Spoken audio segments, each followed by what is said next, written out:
¿Qué pasa to the pack? It is Pack here. I have a question. What if you got every single team's best player and replaced them with the GOAT of their NBA franchise? I'm gonna go to my NBA and do that exact thing and see what happens. If you like that kind of content when it comes to my NBA simulations and all that kind of stuff, please join the pack and subscribe. Let's get it, man. Let's go through every single NBA team's change, and I do want to mention if there's some teams that have their GOAT already playing for them, I didn't switch it. Also, if their GOAT didn't existed, then I replaced it. So for example, Reggie Miller isn't in 2K, so we used the next best player. Also, I didn't want repeat GOATs. So for example, LeBron James isn't on two different teams, but I'll explain more while we go. Let's check out the teams. First up is the Philadelphia 76ers. We replaced Joel Embiid with Moses Malone. The team is still pretty damn good. All you're doing is upgrading your best player. It's going to go pretty well for the 76ers. The Milwaukee Bucks is a little differently. You're replacing your power forward into a center. Now, you could play Kareem at power forward, or I guess Brook Lopez at power forward, but it is going to create a little bit of issues here and there. Still, you're replacing a great with a great. I don't even know if the Bucks necessarily get that much better, but I think they do get a little bit better. The Bulls clearly get better. You give LeBron James, Zach LaVine, and Vooch, and they're going to be minimum a playoff team. And then you also have Lonzo Ball, Drummond off the bench. You're going to have some players here that are going to succeed. Michael Jordan will be able to carry this team at least semi-decently. I don't know if it's going to win a championship, but the team's going to be good. The Cavs with LeBron James replacing Donovan Mitchell. You know, I've always wondered what would happen if LeBron was on this current team. I do think LeBron could do a lot with Darius Garland, Mobley, and Jarrett Allen, and you still have Kevin Love on the team. LeBron James has done more with less, so I do expect him to do well. The Boston Celtics is, you're replacing Jason Tatum with Larry Bird, bro. You're still going to be good with Jaylen Brown, Robert Williams III, Marcus Smart. Everyone on the starting lineup is an 80 overall plus. This is probably the favorite to win the NBA championship. The Los Angeles Clippers, we're replacing Kawhi Leonard with Bob McAdoo. You could argue that Kawhi is a more, a better Clippers player all time. I'm going to keep it at Bob McAdoo. He was averaging 33 for years with the Clippers. He's probably going to be right here. With the Memphis Grizzlies, I made the conclusion that Ja Morant's probably already the Grizzlies' GOAT. I know you could say it's Marc Gasol or Pau Gasol, but Marc's not even in the game, and Pau Gasol was okay, but Ja Morant, what he's doing, no one in Grizzlies history has been doing what he's doing, at least on an individual level. With the Atlanta Hawks, Dominique Wilkins over Trae Young. Obviously, not really a debate here. The team gets a little better, but not crazy better. The Miami Heat replacing Jimmy Butler with Dwayne Wade, so basically a better Jimmy Butler, essentially. The Charlotte Hornets were replacing LaMelo Ball with Glenn Rice. This team still isn't necessarily good enough, but you do have 4 players in the 80 overall club. Maybe Glenn Rice could do something. With the Jazz, we're replacing Lauri Markkanen with Karl Malone. I don't know if I'm just being a hater. I don't feel like this team got that much better. Honestly, Lauri Markkanen is pretty good. What do you want me to tell you? The Sacramento Kings, you're replacing Domantas Sabonis with Oscar Robertson. Both are triple-double machines, if we're completely being honest. But Oscar Robertson's a 97 overall. They should be good, but now you have 2 good point guards rather than a point guard in the center. I don't know if this makes them better. With the Knicks, we're replacing Julius Randle with Patrick Ewing. If anything, that should be considered an upgrade for sure. With the Los Angeles Lakers, so I did have 3 options to replace LeBron James. It could have been Kobe Bryant or Magic or Shaq. Listen, they're all good picks. You could argue any of them. Magic Johnson did say that he thinks Kobe's the Laker GOAT, and I know a lot of fans think Kobe's the Laker GOAT. I personally would have put Magic Johnson, but I know what the popular opinion is, so we're putting Kobe Bryant as the Laker GOAT. A team with him and Anthony Davis. Kobe Bryant's won championships with teams just as good as this. He could be able to do it. The Orlando Magic with Tracy. Now, I personally think that Shaq is the true Magic GOAT because Shaq was leading them in an NBA Finals and dropping 25 and 12 a game. But Tracy McGrady did have 1 really good season, and 2 get considered as the Magic GOAT. I gotta be honest, adding Tracy McGrady with a bunch of 80 overalls is actually looking pretty promising for the Orlando Magic. Who knows? The team could be pretty good. The Mavericks, you're replacing MVP Luka with MVP level Dirk Nowitzki. It's not really that different. With the Brooklyn Nets, you're replacing Kevin Durant with Julius Erving. Now, again, I don't think it's that much better, but now you got 2 Afro players with Kyrie and Julius Erving, the Dr. J. That'd be pretty cool. The Denver Nuggets, I think Jokic is million times by far the Nuggets GOAT, and I think he's going to be right here where he belongs. With the Indiana Pacers, okay, so we're replacing Tyrese Halliburton with Paul George. Now, I'm sure a lot of people have strong opinions about this. Look, to be completely honest with you, yes, Reggie Miller should be here, but like Reggie Miller's a 95 overall, so a little better than Paul George, at least rating wise. I mean, at the end of the day, this team's good, but not that much better. The New Orleans Pelicans replace Zion with Chris Paul. Listen, you give prime Chris Paul any NBA team, they're going to be good. This team's pretty solid. Giving him Chris Paul is only a benefit. The Detroit Pistons, this might be the worst team. Isaiah Thomas was great, but I don't know if he can carry this team. I mean, Bojan Bogdanovic kind of compliments him, but I don't know. We'll have to see if Isaiah Thomas is that great or not. The Raptors replace Pascal Siakam with Vince Carter. Now, you could argue that this is an upgrade. I don't know if it fits what they specifically need to win games.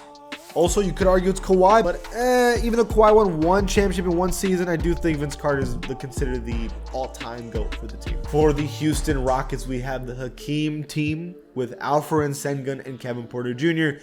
This team is not very good, but Hakeem was great, and he should be able to carry at least a little bit. The San Antonio Spurs, kind of the same situation as the Rockets. Tim Duncan is the greatest power forward of all time, but when you give him Devin Vassell, Jakob Poeltl, and Trey Jones, that might not be good enough. But he also won an NBA championship in 2003 with like almost no one, so he should be able to do well. The Phoenix Suns have Steve Nash, Devin Booker, and DeAndre Ayton. You kidding me? That is a great team. Basically, you're just getting an upgraded version of Chris Paul, but not as a good defender, essentially. The Thunder now get KD back onto the roster, but KD has absolutely no help, so who knows. The Minnesota Timberwolves actually get a pretty good upgrade. You're replacing Cat with Kevin Garnett, and you still have Anthony Edwards, Rudy Gobert, D'Angelo Russell. This team got a lot better and could win an NBA championship. The Portland Trail Blazers, I could argue that Dame is maybe the GOAT, but Clyde Drexler did lead him to an NBA Finals, was very, very good for a lot of years, kind of like Dame. You're replacing him with Dame. I still think the team's relatively the same, but still pretty good. The Warriors. Well, I believe Curry's the GOAT of the Warriors, but there's no denying on an individual level, Wilt Chamberlain was the greatest Warrior on an individual play level, and even 2K agrees because rating-wise, he's a 98 overall, while Curry's a 97. Still, I wanted to make the video as entertaining as possible. I personally think Curry is the GOAT of the Warriors, but at least we wanted to change something. We put Wilt Chamberlain instead. And finally, for the Wizards, we're replacing Bradley Beal with Elvin Hayes, one of the greatest power forwards of all time. This is only a plus for this team, and this should be able to figure something out if you make Kuzma like a power forward. But okay, these are the NBA teams. Now we're going to simulate a regular season and see what the stats say. The MVP of the NBA is Michael Jordan, obviously. 33 points per game, 7 assists, 6 rebounds, 2.4 steals, 58% from the field, 46% from 3. What's wrong with this man? Someone needs to help this dude out, bro. He has an issue. Sixth man of the year is Russell Westbrook, duh. Defensive player of the year is Moses Malone with 3 blocks a game, duh. No surprises here. The All-NBA first team is Michael Jordan, Dwayne Wade, LeBron James, Tim Duncan, and Moses Malone. Shout out to Tim Duncan. When I picked the team of what I was gonna watch in my NBA, I picked the Spurs. They were down like 10 games under 500 all season, and in the last stretch, they made it a 500 record of 41-41. I don't know if they made the playoffs or not, but Tim Duncan led this team that's not good to maybe a playoff spot. That's the coolest shit I've ever seen. Second team is John Morant, Trace McGrady, Kevin Garnett, Larry Bird, and Jokic. All defensive, Michael Jordan, Dwayne Wade, Tim Duncan, Kevin Garnett, and Moses Malone.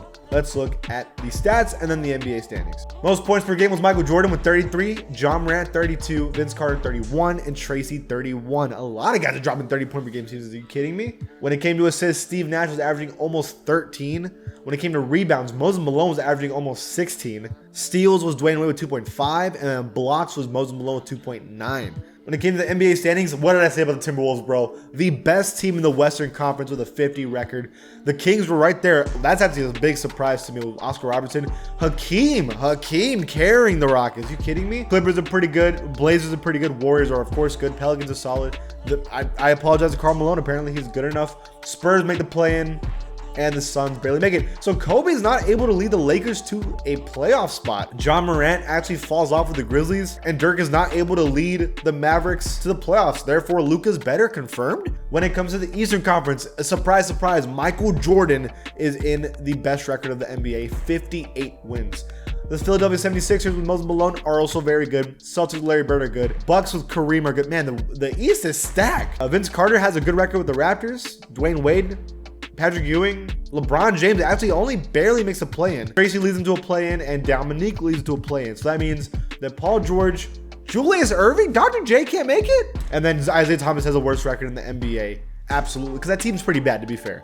All right, Let's simulate the play-in tournament and see who makes it. Damn, so the Spurs and the Pelicans do not make it. So Chris Paul's not able to lead them, and Tim Duncan was not able to lead them to the playoffs. That's tough. Dominique and the Hawks get eliminated, and then Tracy and the Magic get eliminated. So that means, oh, we're getting a Chicago Bulls Jordan versus LeBron James Cavs series. Are you kidding me? That's a hype series. We had Kareem versus Vince Carter.